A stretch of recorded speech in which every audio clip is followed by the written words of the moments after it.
Hello aspirants, আশা কৰিছোঁ আপোনালোকে নিজৰ প্ৰিপাৰেশ্যন ভালদৰে চলাই আছে। 15 days লক্ষ্মীকান্ত ইণ্ডিয়ান পলিটি ৰিভিজনৰ আজি ডে 5। মই আগৰ ভিডিঅ'ত অলৰেডি জনাইছোঁ যে লক্ষ্মীকান্ত ইণ্ডিয়ান পলিটি বুকখন ৰিভাইজ কৰিবৰ বাবে যদি আমি চেপ্টাৰ্ছসমূহ কিছুমান ছিকুৱেঞ্চত ভাগ কৰি লওঁ তেনেহ'লে আমাৰ ৰিভিজনত সুবিধা হয়। ফৰ এক্সাম্পল, মই প্ৰেছিডেণ্ট আৰু গভৰ্ণৰ একেলগে ৰিভাইজ কৰিছিলোঁ। তাৰপাছত মই PM আৰু CM একেলগে ৰিভাইজ কৰিছিলোঁ। ঠিক সেইদৰে আজি মই central council of ministers chapter 20 আৰু chapter 32 state council of ministers এই দুটা একেলগে ৰিভাইজ কৰিম। কাৰণ চেণ্টাৰত কাউন্সিল অফ মিনিষ্টাৰৰ কেনেকুৱা ধৰণৰ ফাংচনিং থাকে আৰু ষ্টেটত কেনেকুৱা ধৰণৰ কাউন্সিল অফ মিনিষ্টাৰৰ ফাংচনিং থাকে তাৰ মাজত আমি ডিফাৰেঞ্চটো ভালদৰে বুজি পাব লাগিব। সেয়েহে একেলগে দুটা চেপ্টাৰ পঢ়ি লোৱাটো আমাৰ বাবে সুবিধাজনক হ'ব। ইয়াৰ পাছত মই কেবিনেট কমিটি আৰু পাৰ্লিয়ামেণ্ট ফিনিছ কৰিবলৈ ট্ৰাই কৰিম। এতিয়া ভিডিঅ'টো আৰম্ভ কৰোঁ।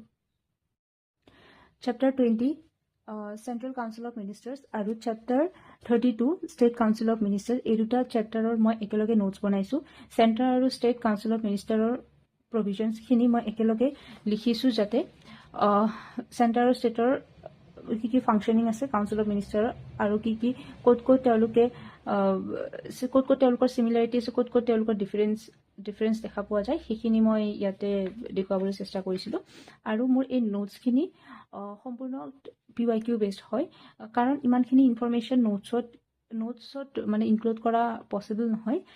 সেয়েহে PYQৰ পৰা যিখিনি ইম্পৰ্টেণ্ট মই টপিক মানে ওৱান লাইনাৰ পাইছোঁ সেইখিনি মই নোটছত ইনক্লুড কৰিছোঁ।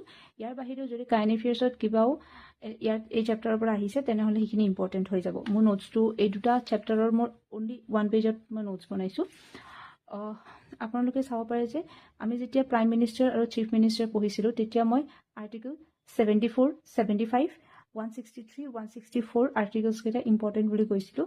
চ' এইটো চেপ্টাৰটো কাউন্সিল অফ মিনিষ্টাৰ চেপ্টাৰটো এইকেইটা আৰ্টিকল ইম্পৰ্টেণ্ট হয়। ইয়াৰ পাছত UPSC 2022ত 91st constitution amendment act 2003 important হয়, PYQত আহিছিল।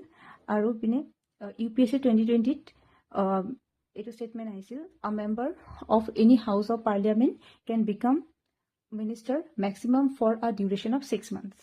এজন মেম্বাৰ যি পাৰ্লিয়ামেণ্টৰ মেম্বাৰ নহয় তেওঁ যদি মিনিষ্টাৰ হয় আৰু তেওঁলোকৰ হাতত 6 মাহ সময় থাকে তেওঁলোকে কোনো পাৰ্লিয়ামেণ্টত মেম্বাৰশ্বিপ ল'বৰ বাবে।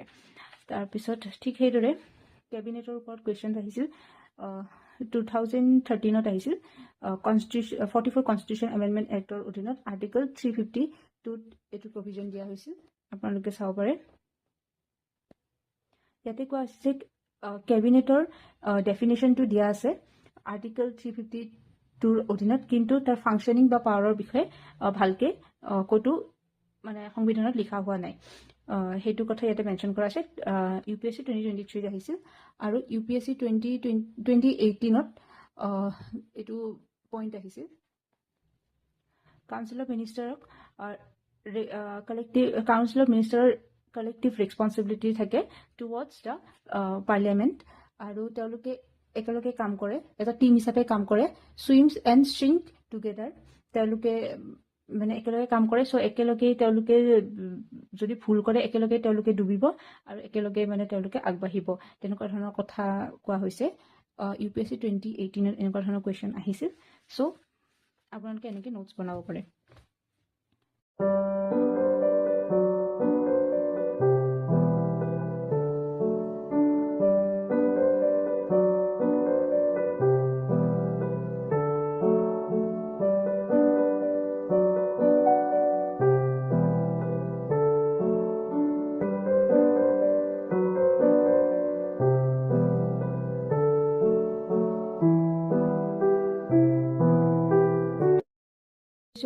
Chapter 21 cabinet committee.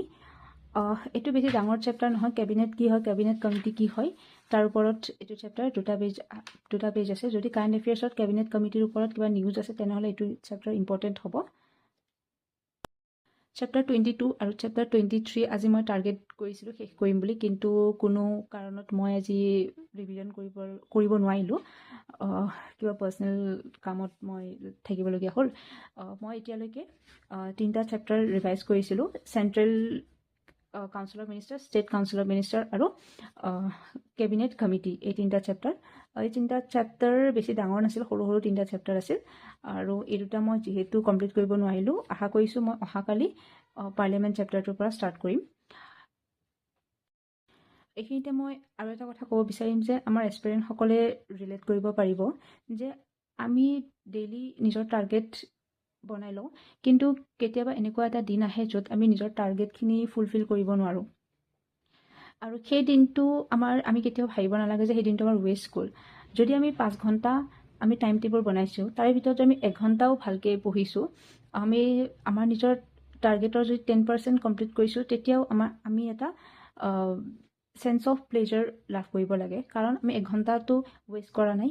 আৰু মানুহৰ জীৱনত সদায় এনেকুৱা সময় আহে য'ত বিভিন্ন মানে পৰিস্থিতিৰ লগত নিজকে চেঞ্জ কৰিব লাগে। ঠিক সেইদৰে আজিও মোৰ এনেকুৱা হ'ল য'ত মই মোৰ টাৰ্গেটটো কমপ্লিট কৰিব নোৱাৰিলোঁ। চ' অহাকালিলৈকে মই কৰিম মোৰ আজিৰ টাৰ্গেট, আৰু অহাকালি মই নতুন টাৰ্গেট লগাই চাগে মই ডে 6 ষ্টাৰ্ট কৰিম। চ' এছপিৰেণ্টসকলক মই এইটোৱে ক'ব বিচাৰিম যে যিমান কেপাচিটি আছে ডেইলি সিমান এনাৰ্জি, সিমান কেপাচিটিৰে নিজৰ পঢ়াখিনি পঢ়ি যাওক। আশা কৰিছোঁ আজিৰ এই ভিডিঅ'টো চাই ভাল পালে। ধন্যবাদ।